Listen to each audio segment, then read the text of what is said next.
Hey guys, so today I want to talk about how you can get a manager title without ever having managed people. And the reason I'm actually going to talk about that today is because I recently was asked this question and asked to actually kind of coach somebody on this because they were applying for a manager's job and they had no official manager title.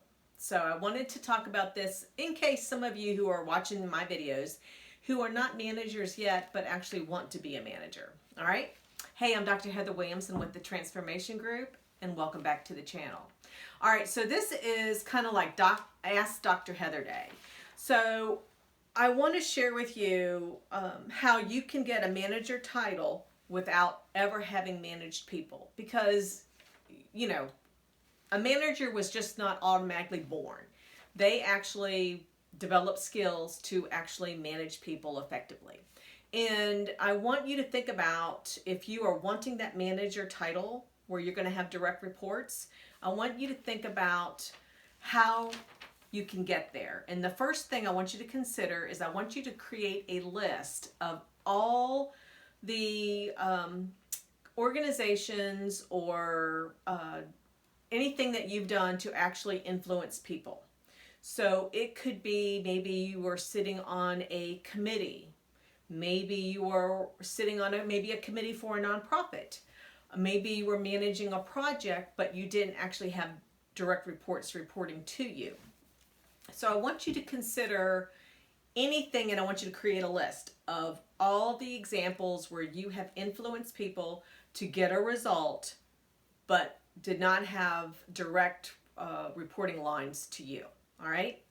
And then once you've created that list, then the second thing I want you to do is to create a list of the behaviors that you had to exhibit to get those results. Now, of course, I'm making a leap in assuming that the results that you achieved were very positive.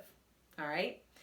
And I want you to think about how you got those results. So communication. So first thing, a huge part of that is communicating what your expectations are, what the needs are. And maybe depending on the situation, it could be meeting once a month, meeting weekly, maybe even daily.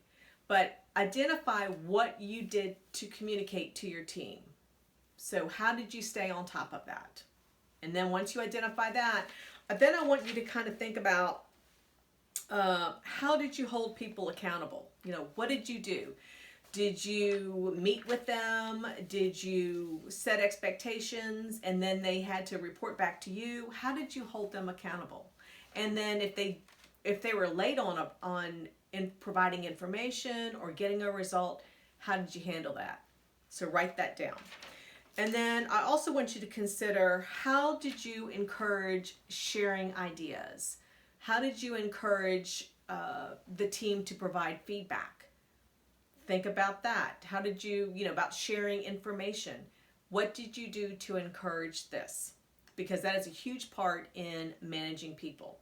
And then I want you to think about how you recognized accomplishments.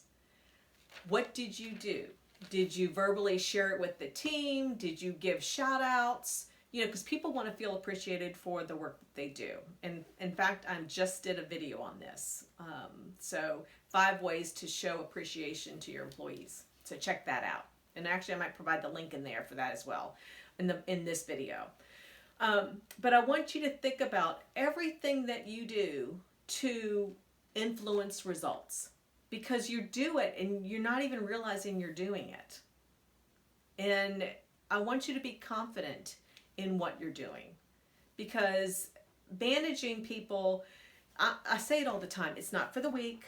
It actually is a lot of work, but I know if you really want that title, you can do it, because I believe in you and I want you to be successful.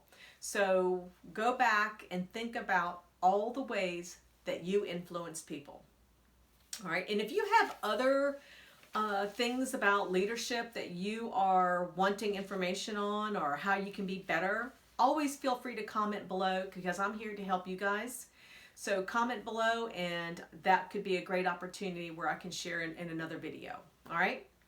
So with that, I hope you found some value in this. I hope you realize that you are actually influencing people even though you don't realize it, and that you can be the manager that you want to be. All right. So like and subscribe. Don't forget to subscribe, and so you get all the videos that are going to help you become that great boss. And now go out and be that boss that your employees hopefully will want to work for. All right. Bye, guys.